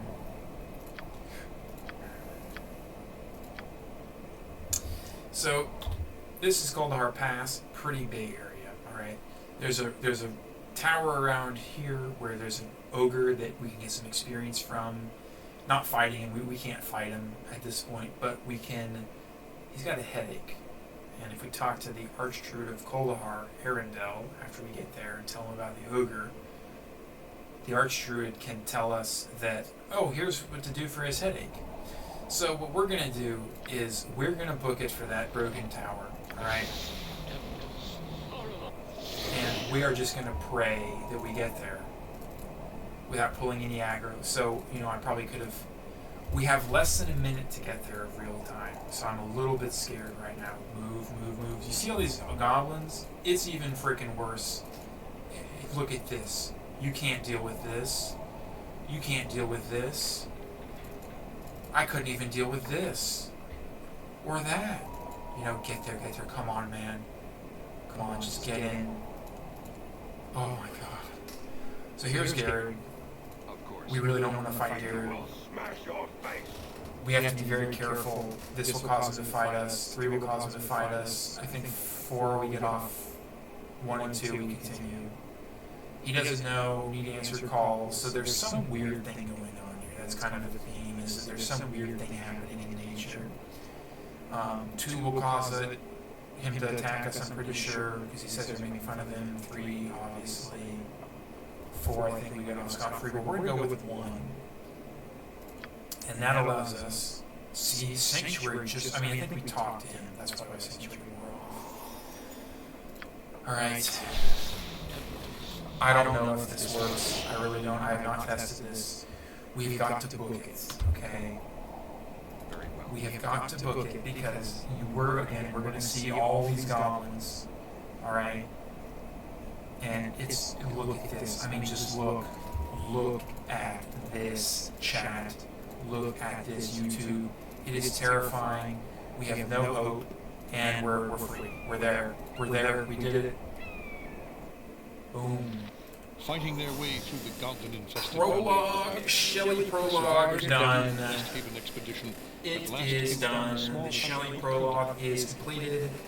nestled within the Boom. roof. We're in Kuldahar. Of course. We still got some time. This video isn't that long. So let's just do a little walkthrough of Kuldahar. This is one of the 4 shops, stores. This is Girth. He runs an equipment shop. Ah, whereso the wind blows, travelers seek shelter, and supplies mayhap. Good day and cheer to you, sir. My name is Girth. I tell by the cut of your cloth and your bear that you are a visitor fresh to Kuldahar. Is there something you wish to purchase? Yeah, I'd like to see you for sale. Girth doesn't have shit for sale, man. Girth is very simple. He's very straightforward. You know exactly who he is and what he does. And what he does is he buys gems and necklaces from you for gold and rings. Alright? I put things in my gem bag, I sell them to Girth. It's that simple. He just sells crap. He just sells the biggest crap. Who's buying this crap? Man, I mean seriously, who's buying? I know it's for color, but still, no one's buying this crap. Buying a necklace, buying a girdle, I can't even do anything with this. You know? Buying these books. Right here are the things that you possibly want to buy from Girth if you are a bard. This item right here, Bardic Horn of Valhalla, is the glimmer of hope that the bard gets.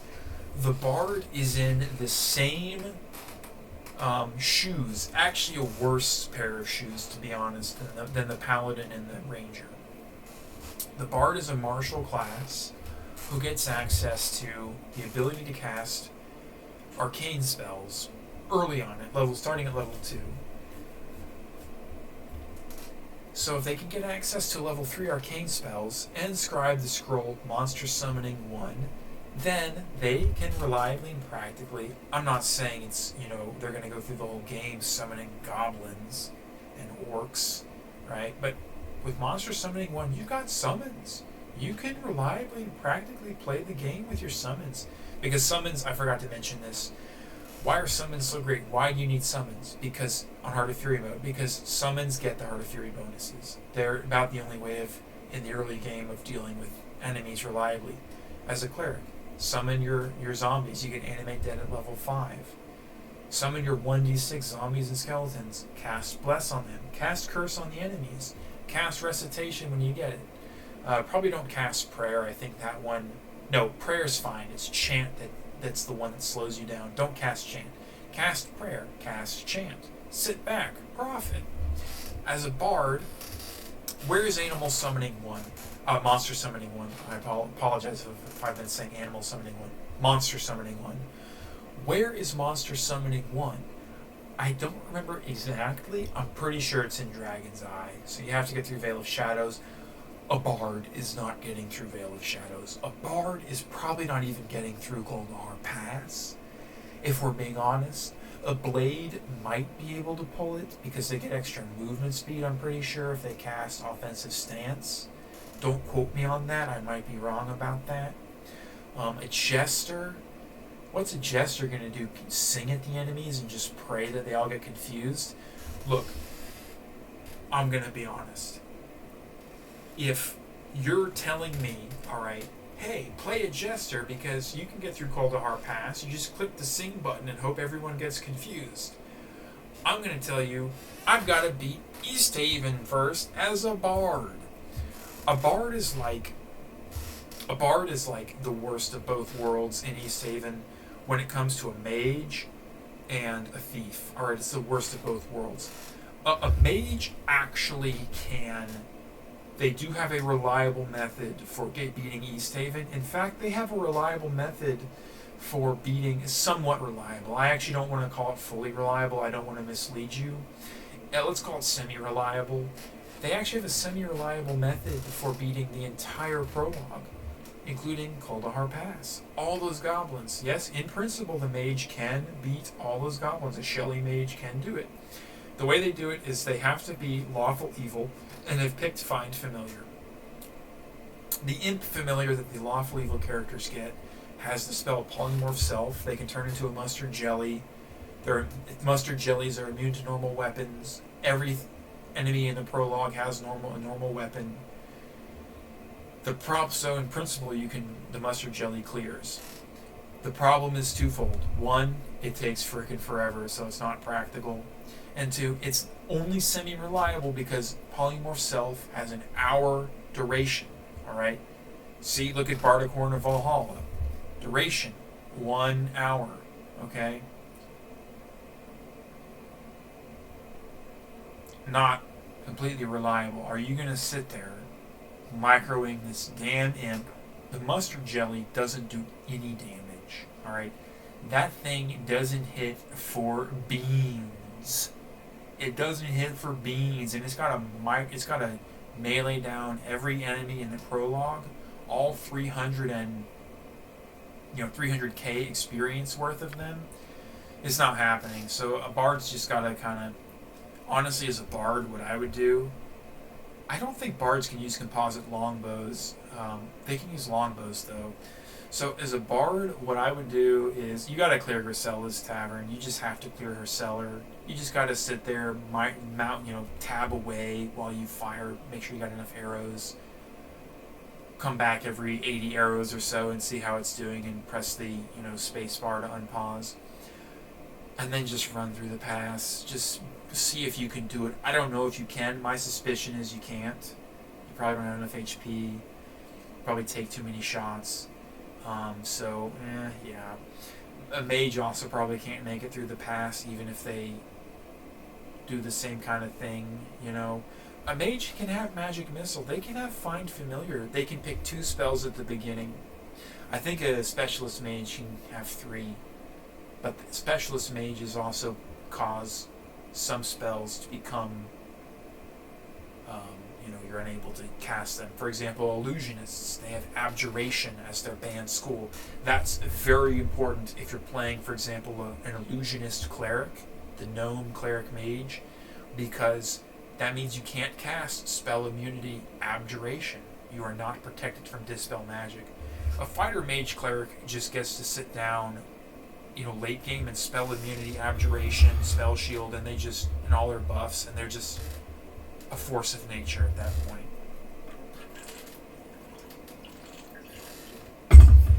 It's really something to watch and play. Really, really fun. It's so strong.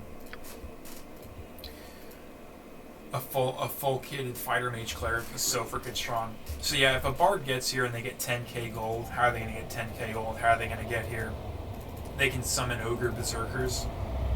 It's the kind of thing that if you could route the bard to Kuldahar and then route the bard, here's Weenog. Are you evil, Weenog? Does this spell even work? He is evil. Of course. It does work. Auric is not evil. Auric is neutral. I want to purchase some spells. Not that I can use spells, but I want to look at them. So here's Auric, and here's the problem with mages, alright? Icewind Dale is a gauntlet. It's a dungeon crawler, okay? The developers knew how powerful mages are. And so, to deal with that, what they did is they really, really limit the occurrence of spells, the appearance of spells, alright? Look at this selection that Auric has. It's not bad, but it's not going to give a mage the ability. It doesn't have Monster Summoning 1, alright? It just doesn't have Monster Summoning 1. That's a singular problem with it if you're talking in just stark terms about routing a reliable and practical mage run. It's not. Fighters, mages, and thieves. Barbarian has a chance. Kensai is an interesting idea because, you can't use bows, but you could use throwing axes. I'm pretty sure Kensais can throw axes. So it's interesting. The Kensai is one of those classes that I kind of think about and theorycraft about. I enjoy theorycrafting as them because they deal a lot of damage. I know the Berserker is probably the better dual class for Baldur's Gate 2. Berserker dual to mage is probably better than Kensai dual to mage. But it is interesting to think about. Kai is not that good, I know that, but it's still interesting to think about. But they probably couldn't make it through Kuldahar Pass. Monks can. I'm pretty sure monks can. I haven't tested it, but I do have a Dark Moon Monk. I'll make a video about him. I do have a Dark Moon Monk. Dark Moon Monks, they can clear the Easthaven. They can clear Easthaven pretty well. Sun Soul monks can too, because they can just cast Sun Soul Ray and run away. Not that that's really a fun way of playing. And then regular monks, you know, the problem with regular monks is they really need Lay on Hands, but they don't get it till level 6. So, you know, you see here, there's some good spells. Web, that's a good spell. Mirror Image, that's a good spell. Melf's Acid Arrow, that's another good spell. We talked about Chromatic Orb. Expeditious Retreat. Here's my Mage Theory crafting, alright? The only chance you have of getting through Kuldahar Pass is Expeditious Retreat. That's my opinion. That's what I think. But here's the problem. If you pick Expeditious Retreat, okay, and you select, let's say, an offensive spell like Magic Missile, which is much better than Chromatic Orb, much more practical than Chromatic Orb, because Chromatic Orb, the damage isn't guaranteed, you know. So if you select those two spells, where's Find Familiar? You don't get it in the prologue. You have to get to chapter 1 before you can get to Orc Study and scroll down to Find Familiar and purchase it. And then you also don't have a guaranteed chance of scribing it. Alright, this is a no reload run. You cannot reload. If I reload at any point, the run for a reason like, oh, I didn't scribe that scroll. Oh, I died. I got surrounded and killed. It's over. I have to go back to the beginning. Of course, things like, oh, the game crashed, which I don't think this game's going to crash. It never has, but I'm just saying. Bag of Holding, best item that he has easily. With the Bag of Holding, you just run around throwing your treasure in this, and your money problems go away. Now, getting 10k is a whole nother story, and there's honestly better things to buy on the way up to 10k. Of course. So, we still got some time here. We're gonna head down, and what we're gonna do here is we're going to go see the Archdruid Arendelle. Now, here's the problem with getting back to Garreg, and I just realized this. If you go look in the chat log, the journey took 8 hours. I can't cast Sanctuary in Kuldahar and go back to Kuldahar Pass and still have it on. I have to go back to Kuldahar Pass and cast it there. And there are goblins in Kuldahar Pass that will start shooting at me, that will see me as soon as I arrive in Goblin Pass. So it's probably better to use an invisibility potion, but I'm not sure that's worth an invisibility potion. Yes, I am Arendelle, yes. Oh yes, I'm the Roman 11 now. What these all point, I can only tell you of. I don't care, there's weird stuff going on. That's the gist of this. If you've never played Icewind Dale, I highly encourage you to play this game and enjoy the story. It's a great story, honestly. This is the kind of game, it's basically like a great D&D session with a good dungeon master, that you don't have to have all the logistics of that, It's just a great D&D adventure, Second edition D&D, what could be better? To hit rolls, sensible armor values. Both the Great Oak and Okay. What must we do? If you go to the Vale of Shadows. Go to the Vale of What you Shadows. can about the happenings there, then return here and we shall discuss the course of action. So I need to be a little bit careful here, and I need to find a townsperson. But before I do that, we're going to go complete a quest. So yeah, it's not going to get me anywhere close to being level 7, right? Yeah. But there is this inn here. Here's the inn. There's an inn in town, Evening Shade Inn. Kuldahar is kind of the main hub of this game. Here's Aldwin. Aldwin is an asshole, alright? And so instead of talking to him, we're going to go upstairs, and we're going to, even though we're a paladin, again, this is justice, in desperate times, right? We're here. Our monastic order has told us, hey man, there's a bunch of undead out here, you gotta go hunt them down. And I'm like, alright, I'm gonna do it. I'm an undead hunter, that's what I do.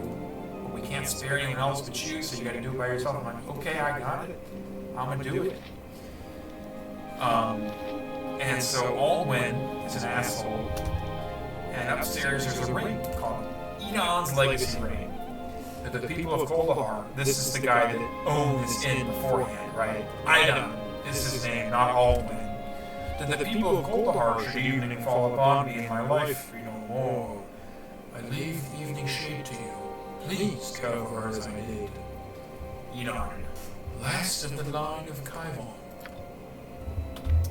Does this guy look at the last of the line of Kaivon? No, he looks like an asshole. You're looking for a room or you just want to chill, and I got to go over and try to show some corner, I'll show you the door. Who are you? I'm Alwyn, and maybe your head way up there don't make us hear so good. Do you want a room or not? I ain't the only inn in town, so I'm even thinking to find a better deal elsewhere, anywhere else. So this is your inn? Well, I found a ring that casts some doubt on that. What? Oh, so now you stoop you a paladin. Maybe you should look to yourself. You're a paladin, right? What's a holier-than-thou soldier doing forcing locks, eh? I can't condone the action, but there may be a larger crime that must be investigated. You knew this ring was upstairs all along? I've actually never done this as a paladin, so I don't know what the right answers are. I think they're both fine. Okay, yeah, they're both fine. So, okay, so as a paladin, normally there are two options here. One of them is to make a deal with Alwyn and basically say, okay, we'll make a deal, I won't say anything about it, you just give me a free resting spot. And then you can rest at the noble level room, or the noble level room, which is the second best level room for free. For free. But because I'm a paladin, I guess I don't get that option to do that. So this option will let him give us a discount. Oh, okay, no, actually we do get both. Interesting. So I don't care that I'm a paladin, I don't care that it's role-playing, I want the free 6,450 experience. Very well, show me to my room. Noble, rent. Alright, if we look at our spells, I'm honestly going to keep the Sanctuary for now. We got to do some scouting. I might do that off camera, I don't know. I've never actually, this is my first SHEL1I run with an Undead Hunter. I've done SHEL1I runs before, I've done solo Heart of Fury runs before. Unfortunately, the furthest I've gotten a SHEL1I run at this point, I've beaten solo runs with a Fire Mage Cleric. I beat a solo run with a Fire Mage Thief as well, and then I beat a solo run with a Fire Mage Cleric on Heart of Fury difficulty. So, not Ironman though. I had to reload about 18 times getting through. Very well. Getting through Trials of the Lure Master. Up to Trials of the Lure Master. Most of the reloads were actually in Dragon's Eye. Dying to Exonomite, dispelling me, and then I was like, screw this, I'm going on to the expansion. So here's Conlon. Conlon's a smith. He's kind of depressed. And why is he depressed? Because there's a bunch of skullduggery, and they're snowed in, so it's just like someone is just trying to trap us here, And his son has gone missing. Oh my gosh, that's so unfortunate. Conlon sells weapons, he sells armor, and most importantly, as you can see from this short bow +1, he sells magical weapons.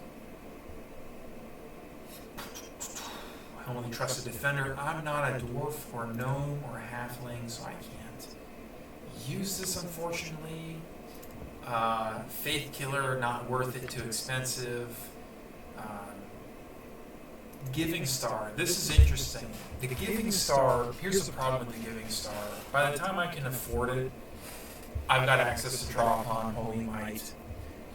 I'll have all the strength in the world that I need. But it's certainly interesting. It is absolutely an interesting weapon. It's not a bad weapon at all. It's a good weapon. It's just not, I can't even use it either, right? You have to be neutral or evil to use it. Don't know why. Right? But it's a good weapon. Lonesome Road, this is another good weapon. +1 bonus to your con. Just way too expensive. You're never getting that much money. Well, you are getting that much money. You absolutely can get that much money. But by the time you get that much money, you've got better options. Sort of Murloc Vale, let's look at this one. Lore +20. I mean, for 43,000 gold. What? Blatant Bale, 2d4 on a sword, long sword, +3 weapon. It's a Morningstar +3, that's a long sword. Troll Slayer +1. This is a weapon that I really want. I hate trolls. There is nothing more obnoxious than having to use flaming oil on the trolls. They don't go down when they're supposed to go down. They'll run around, they'll attack you after they're unconscious or when they're supposed to be unconscious.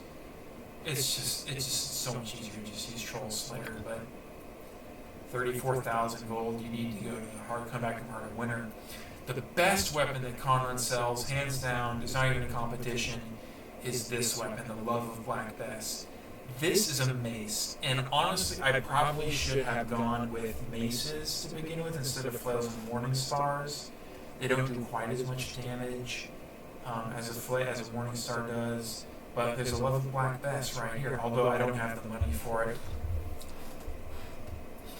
The rest of the stuff that he's got, Evil Spider Crusher, Doom, I mean, +4 versus spiders. It's useful in Dragon's Eye, I suppose. You're not going to be able to afford it by that time. That's crazy.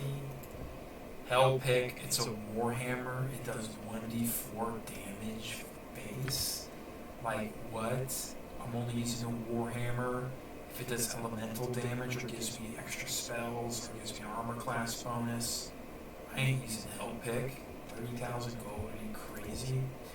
Staff of Aaron, just +3 quarterstaff for 30,000 gold. Staff of Fair's Halberd, same thing, 35,000 gold for +3 weapon. The Black Bow, we're talking about a ball here, so, I guess Baldur's Gate, we threw that in there. It's a +3 longbow, not even a composite longbow. Daisy, crossbow, yeah, but I think crossbows don't get that many APR. I don't actually ever really use crossbows, to be honest with you, except for Firetooth and Baldur's Gate 2. That weapon's overpowered. That weapon's one of the best weapons in the game. Might even argue that it is. I know it's not the best, but I mean it's one of the best. Doomsweeper +3 flail for 35,000. The Lucky Scimitar. This is another item here that's, just like the Love of Black Bess. Really, really good. What is luck? Luck is a weird stat. You essentially just think of it like it makes your character perform better in every regard, alright? Added to their hit rolls, added to their damage rolls, added to their saving throw rolls, added to their armor class rolls, added to any kind of roll. That's what luck does. There's multiple kinds of luck too. There's like luck that's a base effect and luck that's can add on. So it's a little bit weird how it works. No one's really entirely sure. I think maybe people have written the Bible on it before, but it's weird. It's the Infinity Engine is kind of weird. Pig's Eye +2. I mean, there's a lot of orcs, but do they really need +4? Blinding an orc for 8 seconds, 1 round. Who cares? For 30,000 gold is crazy. I would really like this ammo belt, because what that ammo belt essentially would be is it would be and I can afford it if I went and sold my studded necklace. If I go and sell my studded necklace to Girth. So I really want that ammo belt, because it just makes your menuing so much easier, your menu organization so much easier. But also because that way I can pick up, magical ammunition that I can't use, right? Like, or aren't using, like bullets and darts and bolts, because I'm gonna sell that. I need every single shred of gold that I can possibly get. I haven't run the numbers. It's possible that I might, in Easthaven, have been wanting to pick up all the equipment and selling it. I doubt it, just thinking about it, Maybe a bard would want to do that, because there might be some way that's impactful in the sense of it lets you purchase Bardicorn of Valhalla earlier. What's the Lyre of Progression? Let's go through that one. It's essentially a shield that doesn't do any shielding. It just is a bard. I didn't know barbarians could use this. That has got to be... That is definitely developer oversight. Yeah, allows the bard to memorize some. I mean, 2 extra second level spells, 1 extra third level spell. Yes, please. Those are some of the best spell levels to memorize. Extra spells. All right, let's go back to Conlin and buy. Forward. You know, honestly, I'm actually going to hold off on that ammo belt purchase because I think it might be short-sighted to do that. Instead, what I'm going to do is I'm going to go to Oswald Fiddlebender. He's a gnome. He's got an airship. And he sells potions, which are so useful. You can't do this without these potions. There's potions in a solo run. They go together like chocolate and peanut butter. Here's some cows. Hello, cows. It shall be done. Oswald is experimenting on the cows. Who are you? What is it that you do here? Sure, what potions do you have? You're feeding experimental potions to these cows? Do you think it's kind of cruel? I've come to think of them as my friends. Besides, that might help me all freeze to death. Alright, let's see what he has. So, unfortunately, I'm pretty freaking poor at this point. You know? But this guy has some great potions. If I wasn't a paladin and an undead hunter, this would be like a must purchase, honestly. But being an undead hunter, I come in here so poor. All I can afford is 1 potion of invisibility. And honestly, that's probably what we should buy. Because we've got to scout the pass. I've never scouted the pass before as an undead hunter. I mean, I know what's in there, right? And I assume that, you know, what I should be doing is I'm going to sanctuary. So first of all, you got to clear out the Yetis. And there's actually 2 Yetis that are coming up here in a little bit. If I walk into the wrong section of Kuldahar. My assumption is for the Vale of Shadows is you need to, you still as an undead hunter you're still gonna have to kite things. You're still gonna have to set up. Hold on, I gotta be careful. I don't want to run into those 2 Tundra Yetis. I'm gonna go to the Root Cellar Tavern.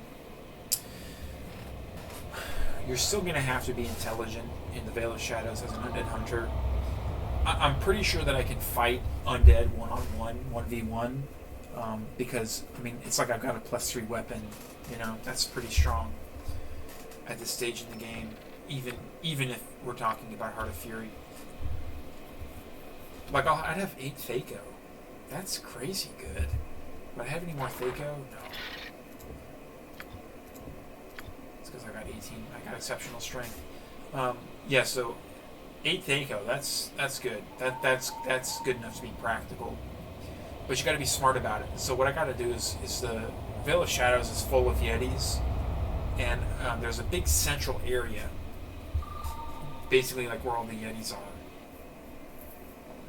And in this big central area is where you're going to be kiting things. And so I need to figure out how to get there. So here's Root Cellar Tavern. Why are we in here? We're in here because we want to talk to a townsperson. And we're going to talk to him, tell him what's going on, be a kind person, ask him about the Vale. And then here's what we're going to do here is we want to ask if there are churches or temples nearby. I didn't know about this until recently. We're a paladin. Good clerics can do this as well. So if we talk to a townsperson, we ask him, and we get him to talk about, you know, religion, and we just keep clicking 1, we'll get experience because we convince this guy to check out our church. Druids can also do that too with nature. Now here's some other things about this. So here's Lyson. Why does a barmaid have a name? I mean, Amelia has a name. Let's talk to Amelia. She's pretty cool. But we just ask her some nice questions. And let's talk to Lyson. Let's see what Lyson says. Welcome, traveler. May I be of service to you? Who are you? I'm Lyson the barmaid. I'm definitely not someone else. You need to ask, what do you do here, Lyson? As I said, I'm a barmaid. I help take care of the customers. I serve food and drinks. This is literally like someone that's never been a barmaid and like is undercover as a barmaid describing what a barmaid does. That's literally what they're doing. You know?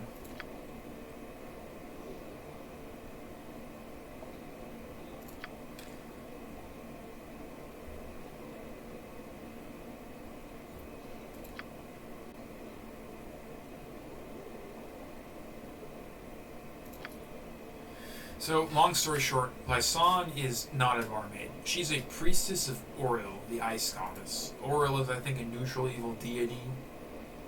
She basically just like wants everything to be covered in snow and ice. And that's going to cause a conflict here in this next chapter. We're going to end up killing Lysanne and fighting her.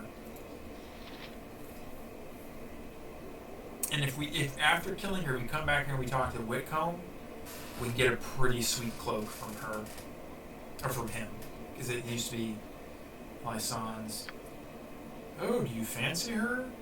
She is, but a little too much of winter's chill in her to my liking, friend. Can't say I haven't tried to thaw her out a little, but she can keep an ogre at bay with those eyes of her. So Whitcomb is telling us he's a toxic boss. We're gonna pay him 10 gold. Seen any beetles in the pass or in Easthaven? So we just spent 10 gold on like nothing apparently. Not a very good financial decision, especially in a gold constrained situation like I'm in, but I can still afford a potion of invisibility. That's really what I want to purchase, because it's just a get out of jail free card, you know, it's a save my ass card. But I only have the one, so I really need to use it like in the right moment, you know. But yeah, the idea here is to clear up the Vale of Shadows. Now, unfortunately, if you look in this dark area, there's a guy named Mirek. He's being chased by 2 Tundra Yetis. So there's a little bit more combat that we need to do. We're just going to go ahead and buy this potion of invisibility. I'm like 99% certain this is the right play. Like 99% certain.